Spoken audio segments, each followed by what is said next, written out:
제가 하나님 말씀을 봉독하기 전에 잠깐 생각이 나서 말씀을 드립니다. 우리가 방금 전에 그 주 예수보다도 귀한 것은 없네 하는 찬송을 불렀잖아요. 사실 우리가 부르는 찬송가 중에 참 부르면서도 마음 한구석에 무거운 부담이 되는 찬송 중에 하나가 이 찬송입니다. 왜냐하면 주 예수보다도 귀한 것은 없네. 이 세상 부귀와 바꿀 수 없네.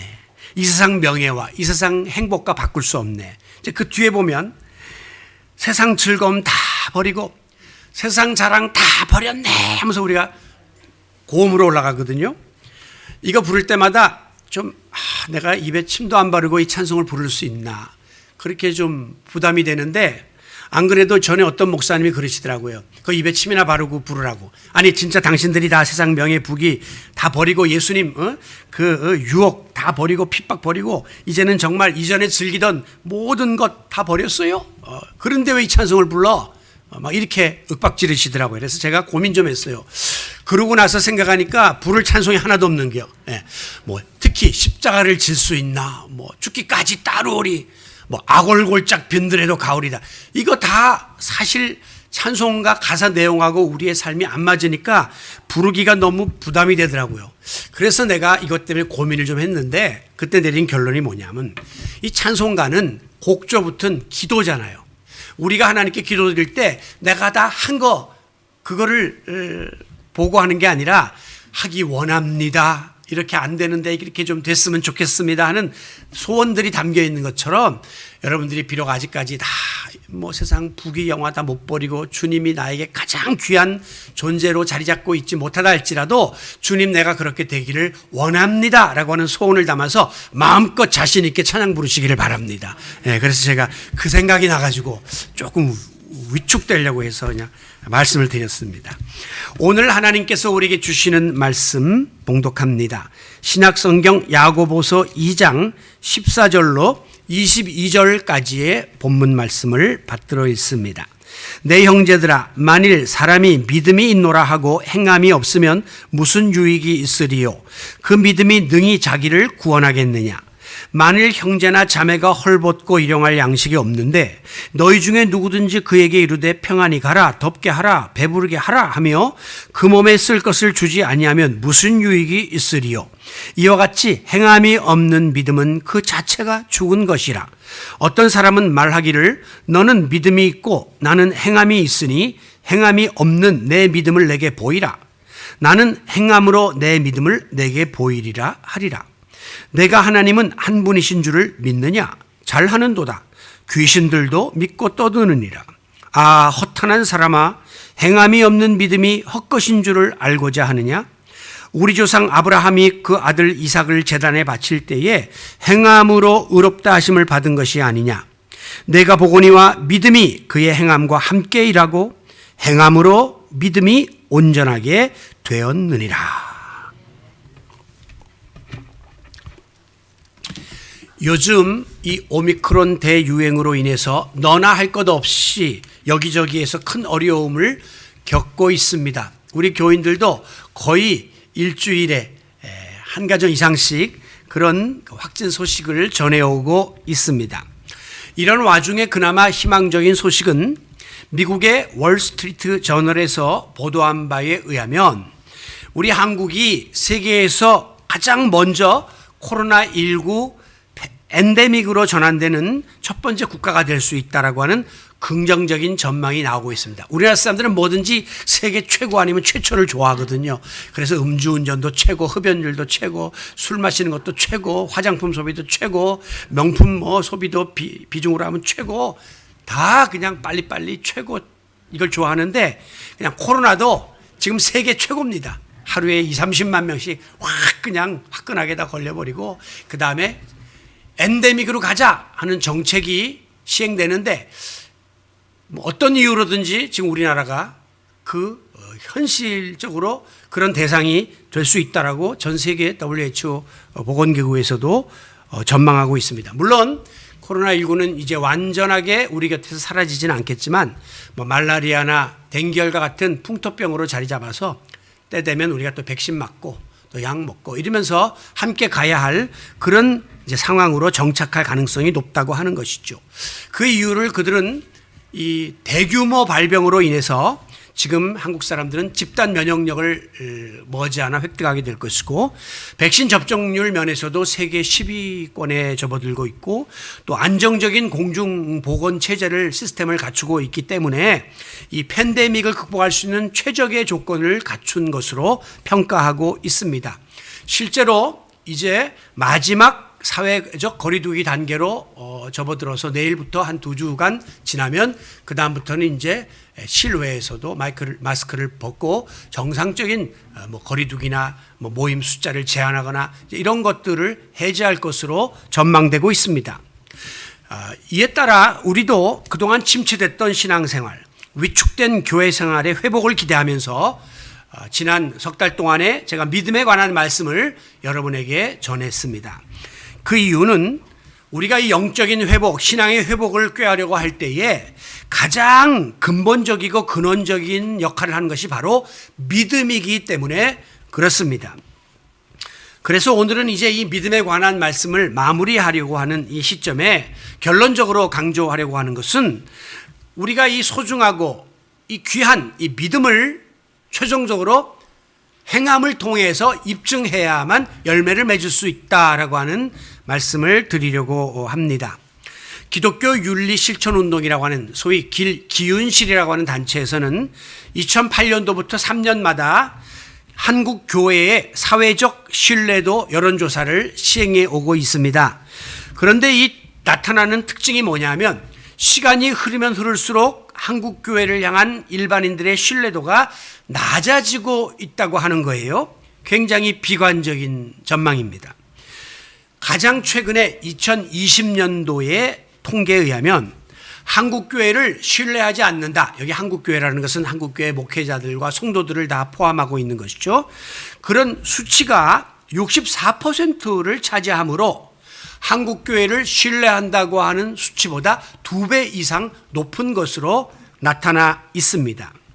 자, 왜 일반인들이, 불신자들이 한국교회를 신뢰할 수 없도록 만들었는가라고 하는 그 원인 중에 제1순위가 바로 기독교인들의 말과 행동에 믿음이 가지를 않기 때문이다라고 밝히고 있습니다. 즉, 믿음과 행위, 신행의 불일치가 가장 심각한 문제점으로 지적되고 있는 것이죠.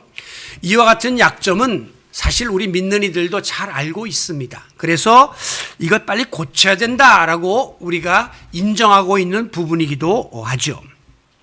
오늘 본문의 저자인 야고보 사도는 17절에서 행함이 없는 믿음은 그 자체가 죽은 것이다 라고 좀 극단적으로 단정을 하고 있습니다. 즉, 말로는 주님을 믿는다고 하면서도 정작 그의 삶 속에서 그리스도인다운 믿음을 지닌 사람다운 증거가 나타나지 않는다면 그의 믿음의 진정성을 의심해 봐야 된다는 거예요. 그 믿음이 진짜인가 가짜인가 한번 확인해 볼 필요가 있다고 하는 것입니다.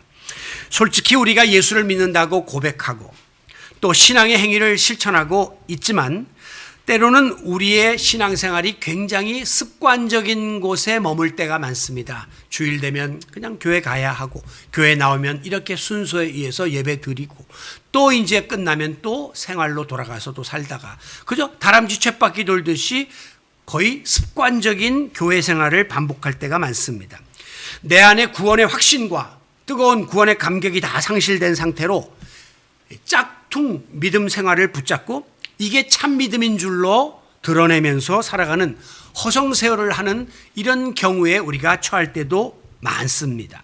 물론 나름대로 우리는 기도하고 예배하고 찬양하고 또 성경도 읽고 또 하나님 앞에 물질도 드리고 나름 봉사를 합니다. 그러나 그것은 때때로 죄로 인하여 찌들린 나의 삶을 보상하려고 하는 자위적인 행동일 때가 많다는 거죠. 이걸 통해서 내가 스스로 위로받으려고 하는 그런 것에 머무를 때가 많고 또 때로는 교회 생활을 통해서 자기의 만족을 추구하려고 하는 그런 거짓스러운 믿음의 자리에 우리가 빠져 있을 때가 많다고 하는 사실입니다.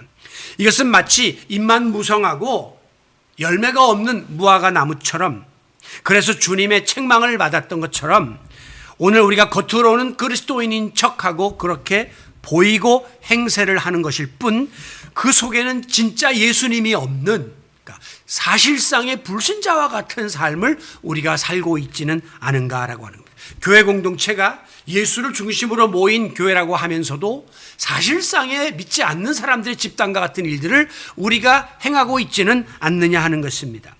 그러므로 중요한 것은 매 순간순간마다 나의 삶을 통해서 우리의 믿음이 고백되어짐과 동시에 그 믿음이 삶 속에서 실천되어져야 한다고 하는 이 과제가 우리에게 주어진 매우 중요한 영적 신앙적 과제입니다. 하나님이 원하시는 참 믿음은 바로 이와 같은 믿음이 아닐까 하는 생각을 하기 때문이죠. 간혹 가다가 우리가 신앙생활을 하면서 그러면 믿음이 중요하냐 행위가 중요하냐 하는 문제로 고민을 할 때가 있습니다. 왜냐하면 히브리서에 보면 분명히 믿음이 없이는 하나님을 기쁘시게 할 수 없다고 했고, 로마서에 보면 믿음으로만 의롭게 될 수 있다라고, 믿음만이 구원의 유일한 길이라고 말씀했단 말이죠. 그런데 오늘 본문이 들어있는 히브리서에 이어져 나오는 야고보서에 보면 아무리 믿음이 있어도 행함이 없는 믿음은 죽은 믿음이다. 그리고 행함으로라야 의롭다함을 받을 수 있다라고 말씀하고 있으니까 앞서 히브리서는 믿음을 강조하는 것 같고 야고보서는 행위를 강조하는 것 같으니까 이 둘 중에 어느 것이 더 우선되고 더 중요한가 하는 것을 우리가 의아롭게 여길 수 있다는 것입니다. 근데 여러분, 이 질문은요 마치 닭이 먼저냐 달걀이 먼저냐 하는 질문과 같은 거예요. 즉 함부로 단정하기가 어렵고 이 둘을 띄워놓고 이분법적으로 보려고 해서는 안 된다는 겁니다. 왜냐하면 이 믿음과 행위의 문제는 마치 동전의 양면과 같아서 하나예요. 그래서 이 두 가지를 분리시켜서 생각하거나 둘을 비교해서 어느 게 더 먼저냐, 어느 게 더 우선순위를 매길 수 있냐, 이런 거를 따질 성질이 아니고 한마디로 상호 보완적으로 함께 공존하는 그 자세가 바로 믿음과 행위입니다. 오늘 본문 21절에 보면 아브라함이 그 독자 이삭을 하나님께 제단에 바칠 때에 행함으로 의롭다 하심을 받은 것이 아니냐 하는 말씀이 나옵니다. 즉 아브라함은 믿음의 조상이고 믿음이 정말 좋았던 그런 인물이지만, 그래서 하나님이 그가 100세에 얻은 아들이지만 바치라 할 때 정말 아멘 하고 이삭을 제단에 바치려고 마음을 먹었다 손치더라도 중요한 것은 아브라함이 진짜 이 이삭을 데리고 모리아산에 올라가서 칼을 들어서 자기 아들을 잡으려고 하는 그 행동에까지 옮기지 않았다면 결코 그의 믿음은 의롭다 인정받을 수가 없었다는 거예요. 반쪽 믿음이죠. 그래 내가 바쳐야지 라고 마음만 먹어서는 안 되고 실제로 아들을 데리고 가서 잡아서 바치려고 하는 직전까지 갔기 때문에 그 행함으로 아브라함은 의롭다함을 얻은 것이 아니냐, 이렇게 반문하고 있는 것입니다. 그래서 이 아브라함의 사건을 본문 22절에서는 이렇게 규정하고 있습니다. 믿음이 그의 행함과 함께 일하고 행함으로 그의 믿음이 온전하게 되었느니라. 아브라함의 믿음이 이삭을 잡아 바치려고 하는 행함과 더불어 온전하게 되고 그것으로 인하여 그 믿음과 행위가 하나 되어서 온전함을 이루게 된 사건이다라고 기록하고 있는 것입니다. 즉 믿음 따로 행함 따로가 아니라 믿음과 행위가 동시적으로 함께 작용하는 것임을 보여주고 있는 것이죠. 마찬가지로 우리가 성경을 읽을 때 이렇게 부분적으로 끊어가지고 히브리서는 믿음을, 야고보서는 행위를 강조하는 것처럼 서로 상반되는 것으로 해석해서는 안 됩니다. 이 둘은 상호 보완적인 관계에 있음을 알아야 합니다. 그러므로 야고보 사도는 물론 구원은 믿음으로 받게 되는 것이 맞지만 구원받은 성도로서 믿음의 증거가 필히 행함을 통해서 입증되고 드러나야만 한다라는 사실을 강조하고자 오늘 본문에서 이 행위에 관한 말씀을 기록하고 있는 것입니다. 우리 장로교회 창시자인 존 칼빈은 말하기를 구원은 믿음으로 이루어지나 믿음은 선한 행위 없이는 결코 홀로 존재할 수 없다라고 했습니다.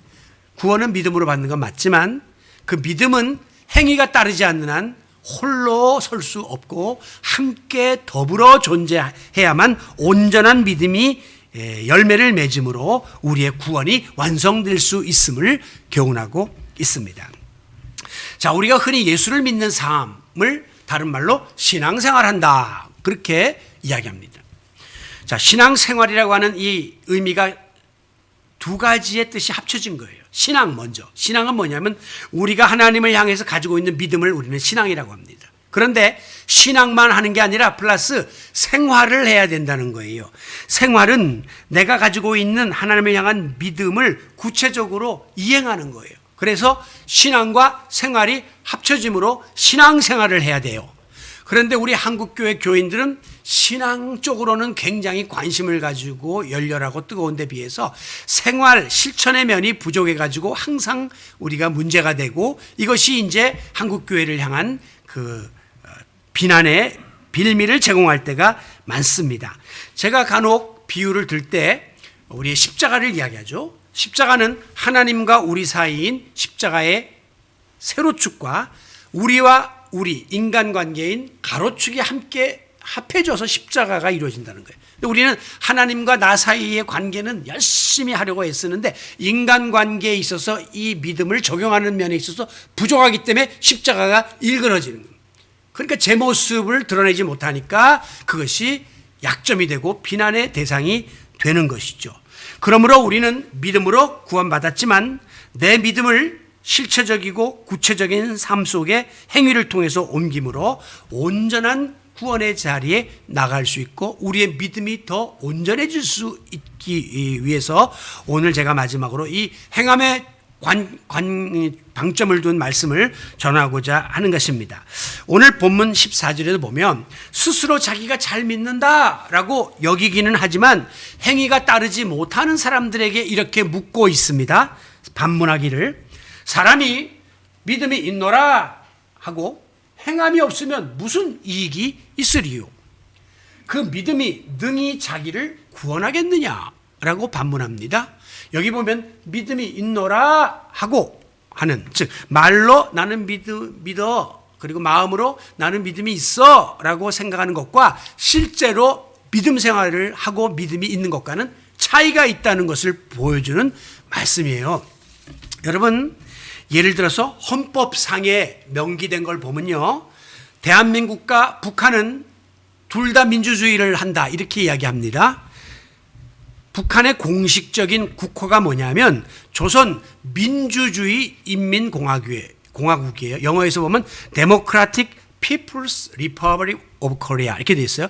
데모크라틱, 그러니까 민주주의를 하는 나라라고 분명히 명시해 놓았습니다. 그러나 실제로 헌법에 민주주의를 명시하고 민주주의를 정치에 실현하기 위해서 애쓰고 있는 대한민국 정부와 민주주의라고 헌법에는 국호에는 적어 놓았지만 실제로 민주주의와 무관한 사회주의 그리고 1인 독재 세습 체제를 유지하고 있는 북한과는 이게 비교할 수 없는 하늘과 땅 차이가 있는 것과 마찬가지입니다. 우리가 스스로 믿음이 있다라고 말은 하고 입술로는 주여 주여 믿습니다 라고 수없이 외쳐댄다 할지라도 정작 현실적으로 우리의 삶 속에서 나타나는 증거가 믿음과는 거리가 먼 상태에 놓여 있다면 우리는 우리의 믿음에 의구심을 가질 수밖에 없는 자리에 처하게 된다는 것입니다. 실제로 예수님이 말씀하시기를 마태복음 7장 21절에서 나더러 주여 주여 하는 자마다 천국에 들어갈 것이 아니요. 아니 천국 백성은 믿음으로 예수님을 주로 영접하고 주여 믿습니다 하면 가는 거 아닙니까? 그런데 말로다가 주여 주여 한다고 다 천국 가는 거 아니다. 그렇게 말씀했어요. 그러면 어디에 관심이 있느냐? 다만 하늘에 계신 내 아버지 뜻대로 행하는 자라야 들어가리라. 너희가 믿는 믿음의 내용대로 하나님이 원하시는 그 말씀대로 삶 속에 행해야만 천국에 들어갈 수 있는 티켓을 거머쥘 수 있다고 말씀하고 있습니다. 어느 지역의 그 신문에 독자들이 기고하는 난이 있는데 어떤 그리스도인이 다음과 같은 글을 올렸습니다. 나는 이번 연휴 기간 동안 기차 여행을 하게 되었습니다. 기차 안에는 많은 사람들이 있어서 발디딜 틈이 없이 붐볐습니다. 그런 와중에서도 나는 가까스로 빈자리를 차지하게 되어 목적지까지 편안한 여행을 할 수 있었습니다. 이 모든 일이 하나님의 은혜인 줄로 믿고 나는 감사의 기도를 드렸습니다. 하는 글을 올렸습니다. 그런데 다음 주일에 똑같은 독자 기고란에 또 다른 사람의 글이 올라왔습니다. 상황은 똑같아요. 나는 지난 연휴 때 기차 여행을 하게 되었습니다. 그런데 기차 안에는 많은 사람들이 북적였지만 운 좋게 앉아갈 수 있었습니다. 운 좋게 앉았다. 앞에 사람은 하나님의 은혜로 앉았다 그랬는데 이 사람은 이게 불신자예요. 근데 뭐라고 그 다음에 기록했냐면, 그런데 건너편을 보니 몸이 불편한 어르신이 서 계신 것이 눈에 들어왔습니다. 나는 주저함 없이 일어나서 그분께 자리를 양보했습니다. 비록 여행 내내 몸은 피곤했지만 마음속에는 큰 기쁨과 보람이 밀려왔습니다. 이 후자는 불신자인데 그 전에 자기가 처음부터 끝까지 앉아서 편안하게 여행한 것이 하나님의 은혜라고 그렇게 자기 중심적으로 글을 쓴 기독교 신자에 대해서 이 불신자가 일종의 반론의 그런 글을 올린 거예요. 예? 여러분, 내가 편하게 앉아서 여행 잘한 것은 하나님의 은혜야. 그러면 서 있는 사람은 하나님의 은혜를 못 받은 겁니까? 이런 그릇된 사고방식을 그리스도인들이 가지고 있다는 거죠. 차라리 믿음은 없어도 자기 몸 편한 것보다 다른 분을 위해서 자기 자신을 희생하고 양보함으로 기뻐했던 이 불신자가 훨씬 고수의 자리에 놓여 있었음을 보여주고 있는 것입니다. 이 같은 모습을 오늘 본문 15절과 16절에서는 아주 극단적인 쉬운 예를 들고 있습니다. 만약에 여러분의 이웃 중에 당장에 입을 옷이 없어서 헐벗고 배가 고파서 먹을 것이 없는 굶어가는 사람이 있는데 소위 믿는다고 하는 내가 그에게 말하기를 아이고 얼마나 춥고 배고프세요. 빨리 옷을 두껍게 입으세요. 빨리 맛있는 음식을 배불리 먹으셔야 해요. 이러다가는 감기 걸려서 큰일 나고 기력이 쇠해지면 회복하기가 어려워지니까요. 라고 말하고 저는 교회 다녀오겠습니다. 라고 여러분이 믿음의 자리에 나갔다 하더라도 이 입으로 모든 것을 다 때우고 외면하면 과연 믿음의 사람이라고 할 수 있으며 그가 교회에 가서 올려드리는 예배가 하나님께 상달될 수 있겠느냐는 것이죠.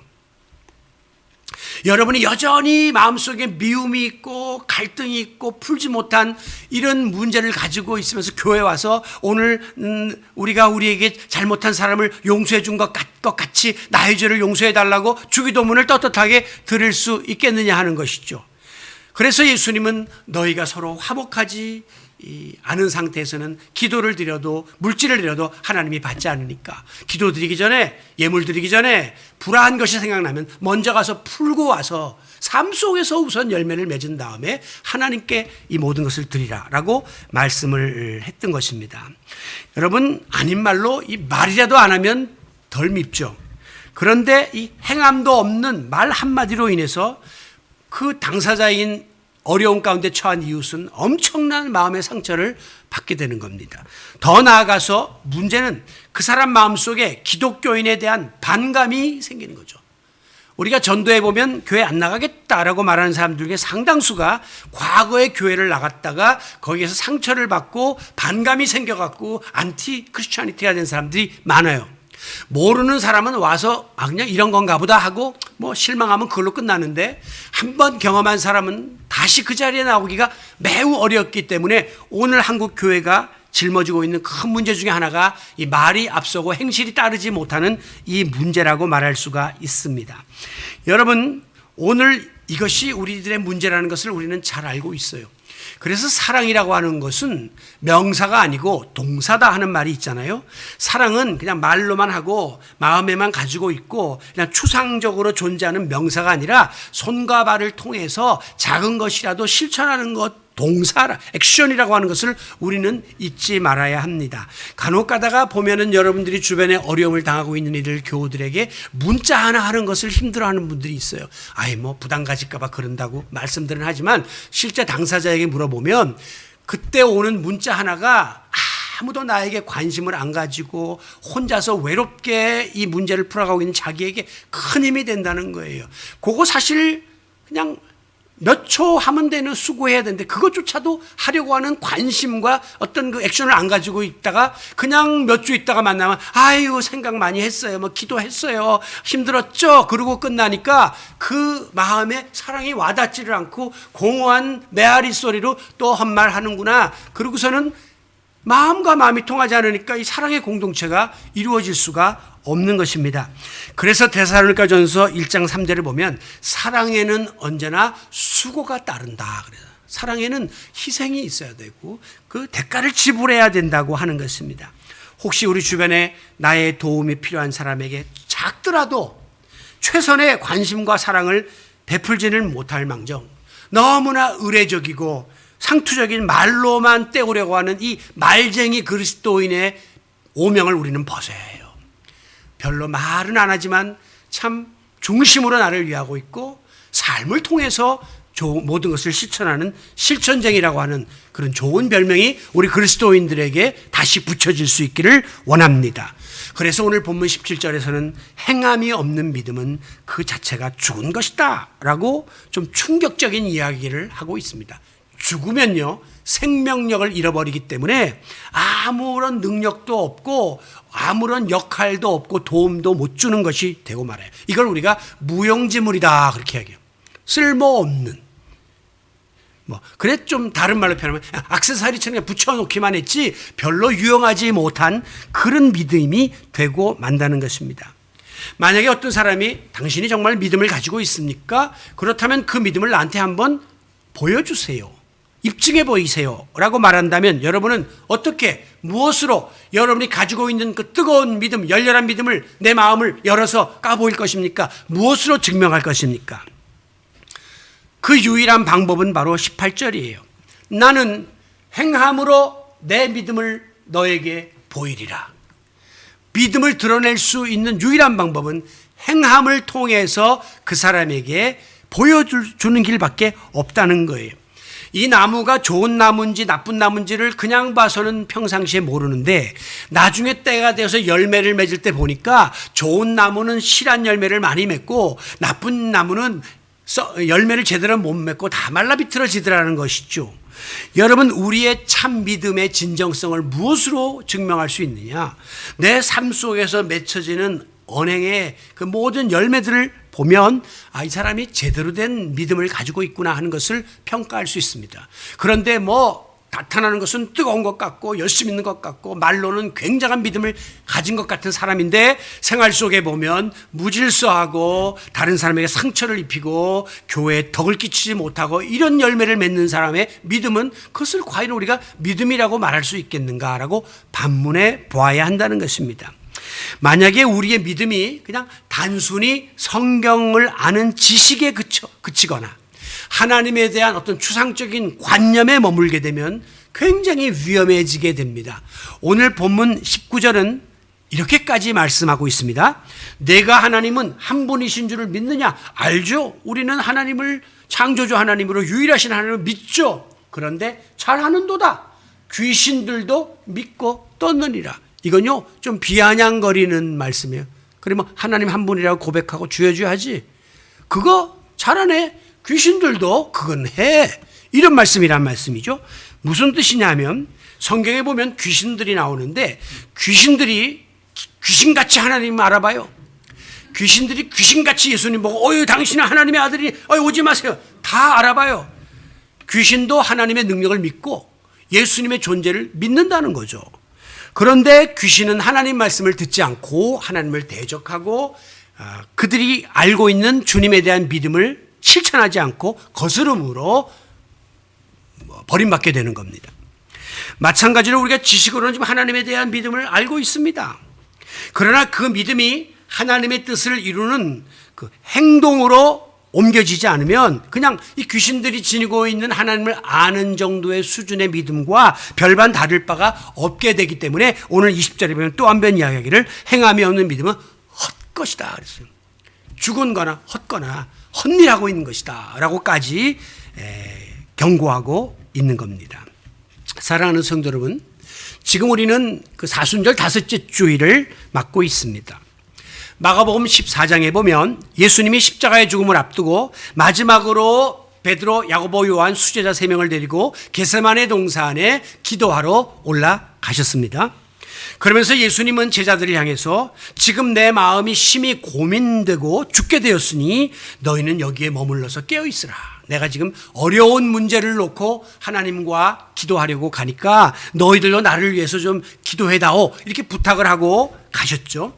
그래서 예수님 조금 떨어진 곳에 가셔서 홀로 기도하십니다. 자, 기도의 내용을 가만히 보면 아버지여, 아버지께서는 모든 것이 가능하시오니 이 잔을 내게서 옮겨주십시오. 예수님이 십자가의 잔을 좀 안 받으면 좋겠습니다. 이렇게 하나님께 기도하는 거예요. 그러나 이제 요 다음 건 이제 그 다음 문제죠. 요것만 한번 봅시다. 자, 예수님이 지금 육신을 입은 인간으로서 죽음은 예수님도 두려웠습니다. 십자가의 고난 될 수 있으면 안 받고 싶었습니다. 그러니까 이거 좀 지나가게 해주세요 라고 자기의 속마음을 이야기했어요. 그런데 이제 예수님이 우리 인간과 다른 점은 뭐냐면 금세 마음을 다잡으시고 그러나 내가 원하는 대로 잔을 꼭 옮겨달라는 게 아니라 내 뜻대로 마옵시고 아버지 뜻대로 아버지 원대로 하시면 제가 순종하겠습니다 라고 금방 그 기도의 내용을 고쳤던 것이 예수님과 우리의 차이점인 것을 볼 수가 있는 겁니다. 자, 예수님은 새벽 미명에 밤늦도록 홀로 기도하는 시간을 많이 가졌죠. 그 시간에 뭐 했겠습니까? 기도하면서 하나님과 계속 교통하는 거예요. 아버지, 제가 오늘 이런 일을 했습니다. 보고하고 또 내일은 어떤 일을 할까요? 또 이건 어떻게 하면 좋을까요? 계속 아버지께 묻고 그것을 다시 한번 이렇게 피드백 한다고 하죠. 돌아보고 또 다시 재점검하는 시간을 가졌던 거예요. 그렇기 때문에 예수님은 하나님의 뜻이 지금 독생자인 자기가 이 모든 인간의 죄를 대신 짊어지고 십자가에 달려 죽어야 된다는 사실을 잘 알고 있었어요. 예수님요. 더 나아가서 하나님께서는 독생자를 대속적인 죽음을 죽게 하심으로 인간을 구원하고자 한다는 계획을 믿고 있었어요.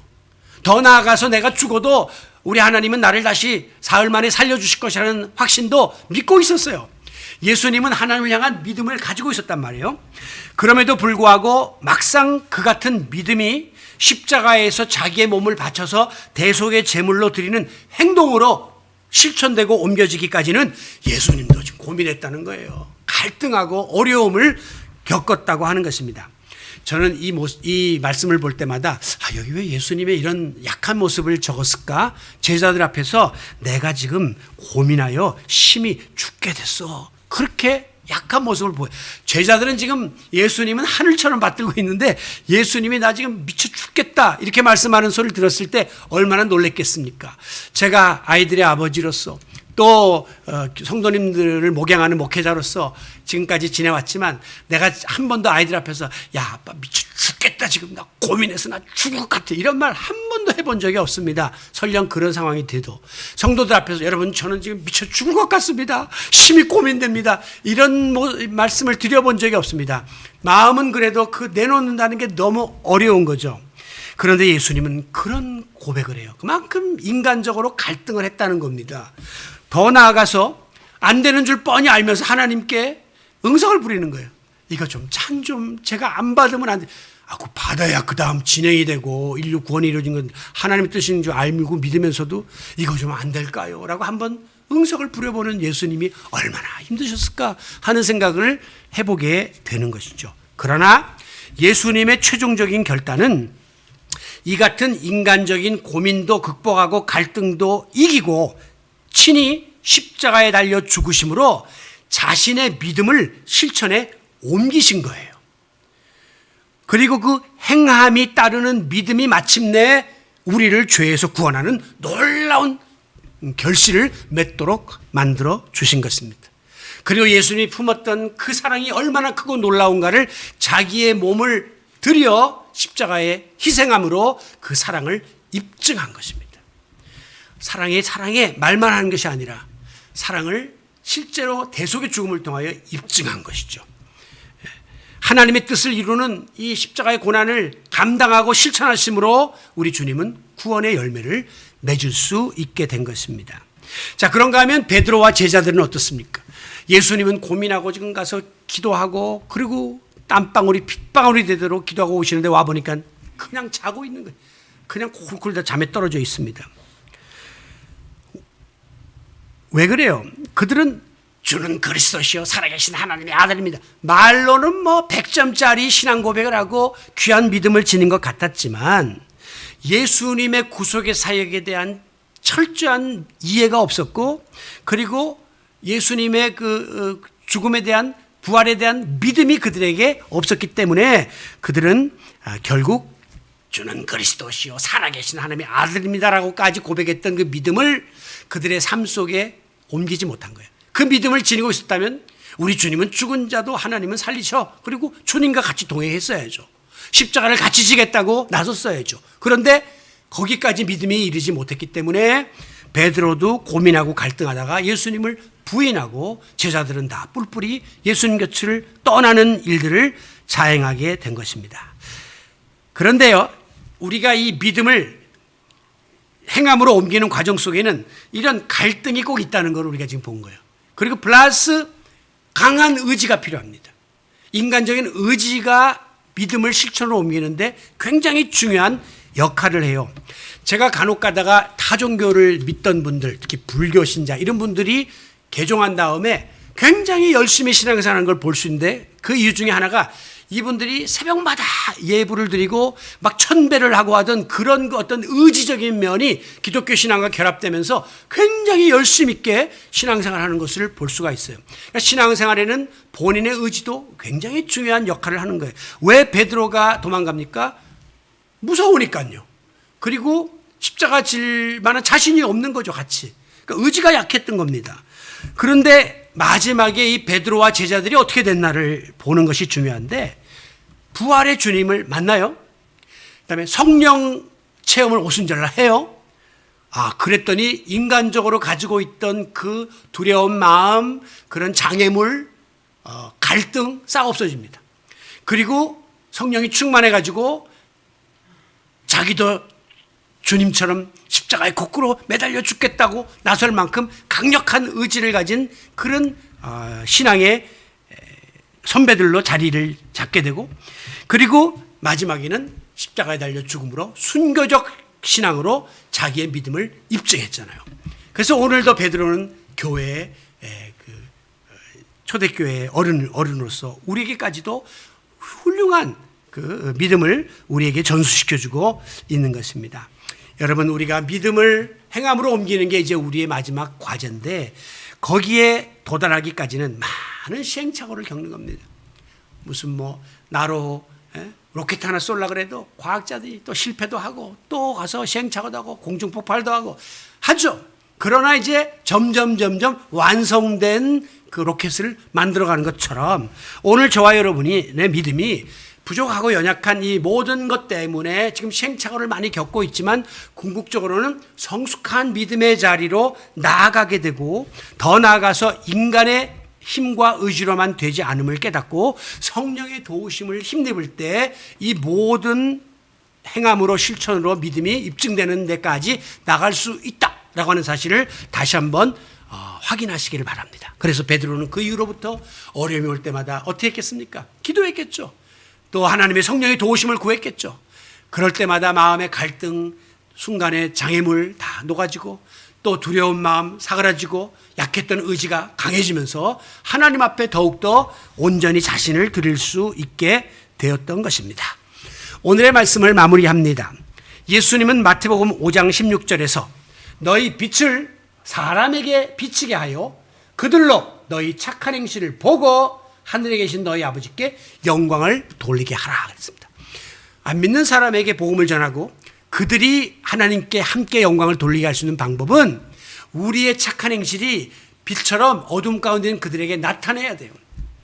그들은 우리가 하나님에 대해서 100마디 설명하는 것보다 선한 행실, 착한 행실, 그리스도인다운 그런 차별화된 행실을 보고 그들도 하나님을 믿고 하나님께 영광을 돌릴 수 있다고 분명히 말씀하셨습니다. 오늘 이 땅에 믿는 사람은 이렇게 많은 것 같은데 행함이 없는 입술로만 남발되는 믿음의 자리에 놓여있진 않은지, 오늘 이 땅에 교회는 이렇게 많은 것 같은데 그냥 어떤 껍데기뿐인 관념에 사로잡힌 그런 신앙의 자리에 머물러 있어서 실천적인 자리에 나가지를 못하고 믿음이 열매를 맺지 못함으로 오늘 교회는 여전히 부끄러움을 당하고 믿지 않는 사람들에게까지 손가락질을 당하고 결과적으로 하나님의 영광을 가리는 자리에 나아가고 있지는 않은가. 우리 자신들을 돌아보고 우리는 회개해야 합니다. 그리고 이제부터 구체적인 나의 삶의 현장 속에서 작아도 좋으니까 선한 그 믿음의 열매를 맺기 위해서 몸부림쳐 보십시오. 여러분이 큰 소리로 기도 못해도, 오래 기도 못해도, 여러분이 남보기에 열렬한 신앙을 가지지 않은 것처럼 보여도 괜찮습니다. 여러분의 그 믿음이 행함을 통해서, 삶을 통해서 하나라도 더 실천되어야 한다는 사실을 깨닫고 이번 사순절 다섯째 주일, 그리고 특히 고난주일, 이럴 때 좀 더 주의를 돌아보고 내가 할 수 있는 그런 사랑의 실천이 무엇인지를 한번 찾아서 행하는 일에 전념해 보시기를 바랍니다. 이것을 위해서 오늘 이 땅의 그리스도인들과 한국교회는 선한 사마리아인이 되어야 합니다. 율법사도 제사장도 다 외면하고 지나갔지만, 그러나 당시에 소외되었던 이 사마리아인이 그를 품고 그를 닦아주고 그를 여관에까지 가서 애프터 서비스 다 해줌으로 정말 믿는 사람의 삶이 어떠해야 될 것을 보여준 표상과 같은 이런 선한 사마리아인 운동이 우리 교회 안에서 성도들 가운데 일어날 수 있게 되기를 바랍니다. 특별히 코로나19의 이 어두운 터널을 지나가면서 우리 한국교회는 이후에 어쨌든지 간에 지금 사회적인 신뢰도가 더 많이 떨어졌습니다. 교회는 코로나의 온상지다. 믿는 사람들 방역에 협조 안 한다. 아주 그 오명이 지금 뒤집어 씌워져 있는데, 코로나 이후 애프터 코로나 시대에 어떻게 한국교회가 다시금 신뢰를 회복하고 복음을 확장시킬 수 있는가? 이전보다 더 모여서 우리끼리 북치고 장구치고 나가서 막 입에 거품을 물고 전도하는 일을 해야지, 이런 생각을 가져서는 안 된다는 거예요. 이제는 그 많은 목회자들이 한 마음으로 이야기하는 것이, 애프터 코로나 시대에는 한국교회는 우리의 시선을 교회 밖으로 돌려야 한다. 그리고 세상을 향해 돌려야 한다. 그리고 잃어버린 그 신뢰를 회복해야 다시금 교회의 문이 열릴 것이고, 교회에 대해서 존경하는 마음이 생겨야 그들이 하나님께 달려나올 것이고, 그리고 그것이 궁극적으로 하나님의 영광을 드러내게 될 것이라고 말씀하고 있습니다. 많은 분들은 코로나가 엔데믹이 된다 해도 코로나 이전으로 돌아갈 수 없다고 하는 사실을 우린 기억해야 돼요. 삶도 그러할 것이지만 우리의 신앙의 회복도 분명히 우리가 알고 있던 과거의 신앙의 생활의 모습은 아닐 수 있습니다. 그러나 우리가 믿는 십자가의 복음을 우리가 살고 있는 이 세상에서, 지역사회 속에서 믿지 않는 이웃들에게 실천해 나갈 때에 우리의 믿음이 더 이상 행함이 없는 죽은 믿음, 헛것과 같은 믿음이 아니라 살아 역사하는, 생동하는 사한 믿음의 소유자가 되므로 어두워져가는 세상을 밝히고 하나님의 영광을 온천하에 드러내면서 살아가는 우리 귀한 성도 여러분들과 드림의 공동체가 되시기를 십자가의 죽음을 통하여 믿음을 입증하신 예수 그리스도의 이름으로 축원합니다. 존귀하신 아버지 하나님, 석 달 동안 믿음에 관해 말씀을 묵상해 오면서 오늘 그 완결편은 결국 우리의 믿음을 행함으로 옮겨야 한다고 하는 사실을 일깨워 주시니 감사합니다. 우리의 남은 생애가 얼마 되지를 않습니다. 그나마도 보장되지 못한 삶을 살고 있습니다. 하나님, 우리에게 가르쳐 주신 그 믿음의 내용을 작은 것부터 우리가 하나하나 실천해 나감으로 우리의 삶의 열매를 맺고 하나님을 영화롭게 하는 남은 생애가 되게 하여 주옵소서. 예수님의 이름으로 기도하옵나이다. 아멘.